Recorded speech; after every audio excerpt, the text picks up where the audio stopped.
Hello अस्सलाम वालेकुम। आज 16 तारीख है, जुम्मा है। जुम्मा मुबारक। और 2 बज के इस वक्त 29 मिनट हो रहे हैं। नमाज़ पढ़ के आया हूँ मैं। तो आज हमारा जो एनालिसिस है, डेली एनालिसिस, वो करेंगे। अच्छा, मैंने कलर कोडिंग जो है वो चेंज कर दी है। तो आप लोग बताइएगा कैसा लग रहा है। मैं ऐसे ही चेंज करता रहता हूँ, कभी दिल करता है कभी कुछ कर लेता हूँ, कभी कुछ कर लेता हूँ। तो अब दिल किया कि वाइट कर लेते हैं, तो वाइट कर लिया। अगर आप लोगों को कलर कोड चाहिए हो तो बता दीजिएगा, मैं ये ऐड कर दूंगा अपने व्हाट्सएप ग्रुप पे, या यूट्यूब पे भी आप कमेंट करके पूछेंगे तो मैं बता दूंगा उस पर। अच्छा जी, ये बाकी के जो हमारे पेयर हैं वो हम करेंगे आज। यूएसडी कैट वगैरह और जो हमारी वॉच लिस्ट है वो हम इंशाल्लाह वीकली एनालिसिस में सारे के सारे देखेंगे।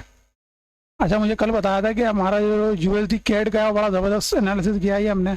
लास्ट टाइम जब यूएसडी कैट एनालाइज किया था उस वक्त ये बताया था। ये पेयर हम जितने भी हैं ये सारे पर्सनली ट्रेड मैं नहीं करता, आप लोग शायद करते होंगे, काफ़ी लोग करते हैं, इसलिए हमने ये ऐड किया है अपने एनालिसिस के अंदर।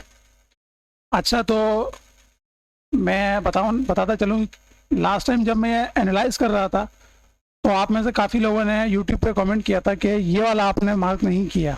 ठीक है, ये जो 101.30 वाला एरिया है ये आपने मार्क नहीं किया, हालांकि ये इसका इम्बेलेंस भी अच्छा है, सब कुछ है। तो मैंने उसमें भी आपको बताया था कि ये एरिया जो है ये ट्रैप करेगा, क्योंकि इसके बिल्कुल नीचे एक और जोन मौजूद है। ठीक है, और ये इससे भी अच्छा है। तो ये एरिया को हम एज ए FTR लेते हैं। जो एरिया ओरिजिन होता है उसको मार्क किया जाता है, उसके ऊपर वाले एरिया को मार्क हम नहीं करते। और देखें, मार्केट ने एग्जैक्टली वैसे ही किया। मार्केट ने यहाँ पे ट्रैप किया, और जैसा हमें अंदाजा था मार्केट लिक्विडिटी यहाँ पे जनरेट करेगी, तो मार्केट ने एग्जैक्टली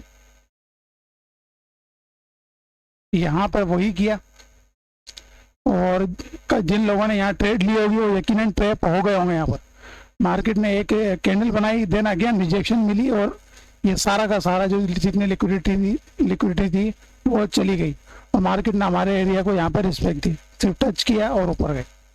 ठीक है, तो अब देखते हैं, एक दो और गए, वो मैं जब जाऊँगा वहाँ पर उसमें आपको बताएंगे। अभी मैं इसको रिमूव करता हूँ। अच्छा, वैसे ये डीपली टेस्टेड नहीं है, इसको अभी भी हम कंसिडर कर सकते हैं। इसका जो एरिया रहेगा वो रहेगा ये वाला। ठीक है, इसको हम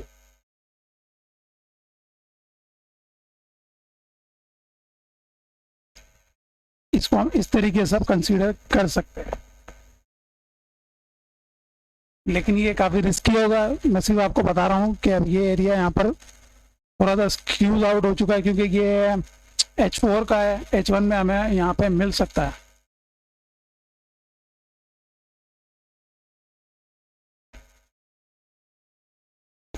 लिक्विडिटी यहाँ मौजूद है, लेकिन हम H1 में जाते हैं, वहाँ पे क्या सिचुएशन है देखते हैं। सेलिंग है, मार्केट ने यहाँ पर लिक्विडिटी यहाँ पे जनरेट की थी, वो ब्रेक हो चुकी है। ठीक है, और मार्केट हमारे सेल एरिया की तरफ जा रही है।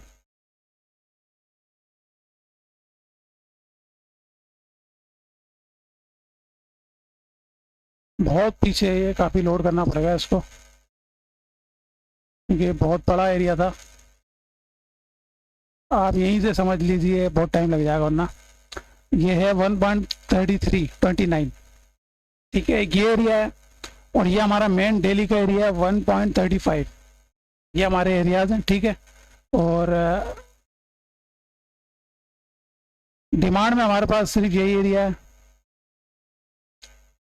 ये जितना दिखने में आपको खूबसूरत लग रहा है ये इतना अच्छा है नहीं। उसका रीज़न ये है कि ये जो मूव है सारा का सारा, ये सारा फंडामेंटल मूव है। ये एक्चुअल जो मूव कहते हैं हम उसे, ये वो नहीं है, वो ऑलरेडी वैसे डिमांड नहीं है। ये आपको याद होगा USD की न्यूज़ आई थी, बाकी सारे पेयर जो है वो डाउन चले गए थे, USD ऊपर गया था काफ़ी। तो ये भी वही एरिया है, ये हमारे बिल्कुल एरिया से टच करके न्यूज़ भी उसी वक्त थी, मार्केट ने इसको रिएक्शन दिया था। आगे भी न्यूज़ हैं, आप देख सकते हैं, तो थोड़ा सा मोहतात रहेगा। मुझे लगता है कि मार्केट यहाँ सेल की तरफ आएगी इस जगह से, क्योंकि जो मार्केट ने मोमेंटम अभी दिखा रही है वो इतना बाय का बन नहीं रहा।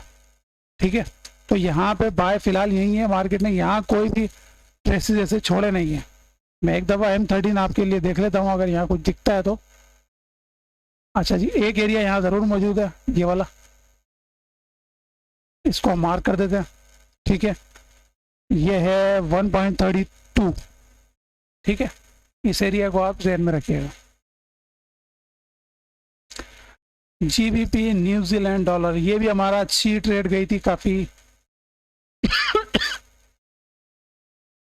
हमने ये एरिया मार्क किया था, ये तो हमारी चल गई थी। ठीक है, उसके बाद मैंने ये एरिया मार्क किया था, ये बड़ा टेक्निकल एरिया था, निकालना बहुत मुश्किल था इसको, लेकिन जिनको पता है जोन्स के बारे में, मैं अगर उन्होंने मेरी वीडियोस देखी उनको इस बात का इल्म होगा कि हमने ये एरिया किस बेसिस पे निकाला था। आप देख सकते हैं कोई जोन नहीं था, लेकिन हमने फिर भी ये एरिया यहाँ पे निकाला था। उसके नीचे एक और जोन है, उसको हमने रिजेक्ट किया था, इसको हमने मार्क किया था। मार्केट ने इसी को थोड़ा सा यहाँ पे रहते हुए अगर हम इसको पूरा कर देते हैं यहाँ पर, तो ये मार्केट ने इसको टच कर दिया था ऑलमोस्ट। ठीक है, लेकिन फिर भी ये मार्केट ने हमें इसको टच नहीं किया था, हमारे बिल्कुल करीब से गई है, तो हम तकरीबन परफेक्ट थे इस एरिया के बारे में।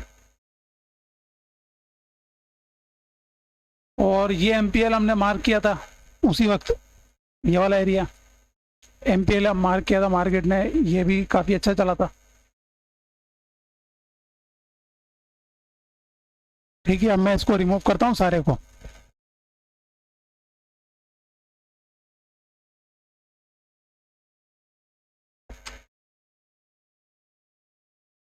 अब हमारे पास क्या है वो हम ज़रा देख लेते हैं।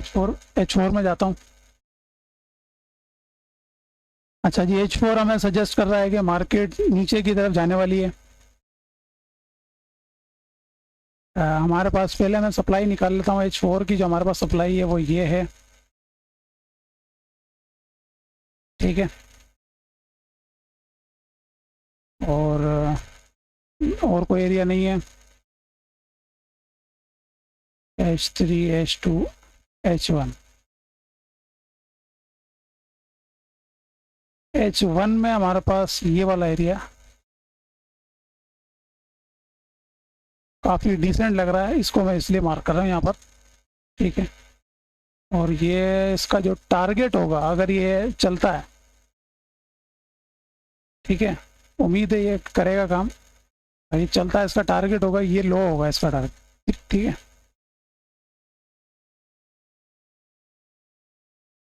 तो हमारा ये एरिया बनता है, ये मिडिल एरिया है सिर्फ 1.91 डॉलर। ठीक है, मेन एरिया हमारा ये रहेगा। डिमांड एज सच मार्केट ने कोई क्रिएट यहाँ पर नहीं की है, इसलिए मैं मार्क नहीं करता। अच्छा जी, कैट CHF में हमने ये सप्लाई मार्क की थी, लेकिन मार्केट यहाँ तक आई नहीं है, इसको फिलहाल हम नहीं छेड़ रहे, ऐसी की ऐसी रहने देते हैं इसको। मार्केट यहाँ तक नहीं आई। एक दफ़ा मैं डेली में देख लूँ कि ट्रेंड बिल्कुल सही है, डाउन का ट्रेंड है। H4 हमें क्या सजेस्ट कर रहा है?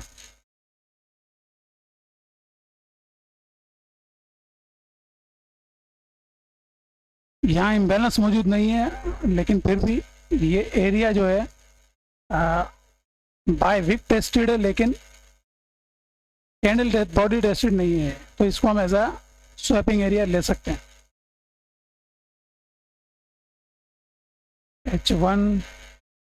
H1 में हमारे पास ये वाला एरिया भी, लेकिन ये इतना मुझे अट्रैक्ट नहीं कर रहा। मार्क कर रहा हूँ सिर्फ इम्बैलेंस की वजह से, लेकिन ये एरिया काफ़ी ज़्यादा वीक है बाय स्ट्रक्चर, चल सकता है लेकिन अदरवाइज वीक है। तो ये हो जाएगा हमारा 0.73। ठीक है, ट्रेंड डाउन है इसलिए हम सिर्फ सेल देख रहे हैं। पॉसिबल एरिया ये रहेगा हमारे पास। और सही है, कैट JPY का इसमें क्या हुआ है? अच्छा, ये लास्ट टाइम हमने ये मार्क किया था जोन, ये फर्स्ट ट्राई में तो चल गया था, ठीक है, मैंने फॉलो अप नहीं किया, लेकिन ये फर्स्ट उसमें तो चला हमारा बिल्कुल सही। अगेन ब्रेक हुआ, ज़ाहिर वीक हो गया और मार्केट इसी को फॉलो करते हुए नीचे की तरफ जा रही है। इसको रिमूव करते हैं। जैसा कि हम हमेशा अपना टॉप एरिया जो है वो मार्क करते थे, तो ये हम मार्क कर रहे हैं। ऑर्डर ब्लॉक है, ठीक है, और BOS है यहाँ पर, और यहाँ पर हमारे पास है हमारा कैरेक्टर ऑफ चेंज। तो पॉसिबल सेलिंग जो यहाँ पर लग रही है वो मुझे लगता है डी स्ट्रक्चर तकरीबन मुकम्मल हो चुका है। तो मार्केट को ऊपर आने के लिए ये एरिया काफ़ी बेहतर लग रहा है, ठीक है। सप्लाई, इसके अलावा इन दो के अलावा यहाँ कोई सप्लाई नहीं है। डिमांड हम देख लेते हैं।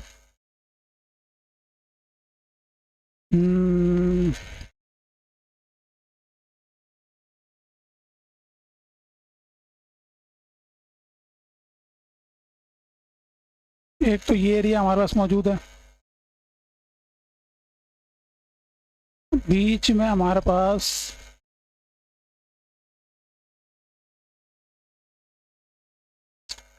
ये एरिया मौजूद है, ठीक है।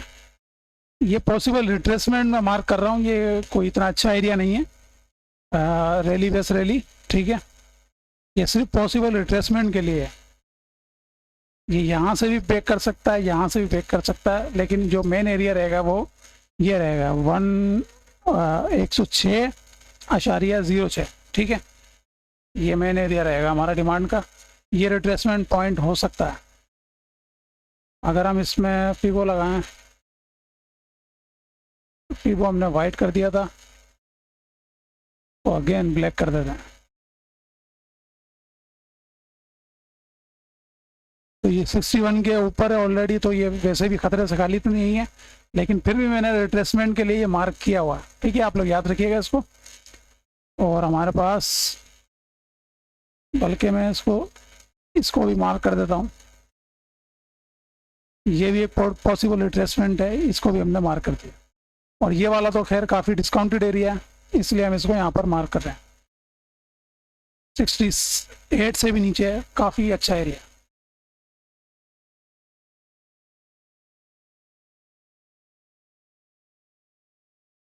ठीक है, USD CHF पे चलते हैं। USD CHF का सीन वही सीन है जो USD कैट का था।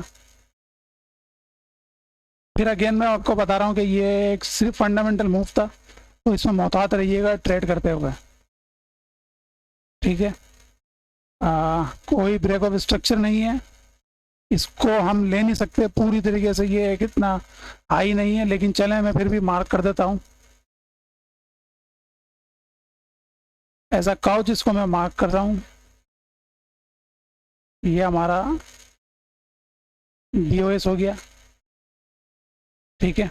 इस स्ट्रक्चर के बारे में मैंने आपको बताया था, BOS break then character of change. तो आपने क्या करना है इसका, ठीक है। ये एरिया हमारे पास हो जाएगा डिमांड के लिए। सेलिंग एरिया हमारे पास फिलहाल कोई नहीं है। इसके अलावा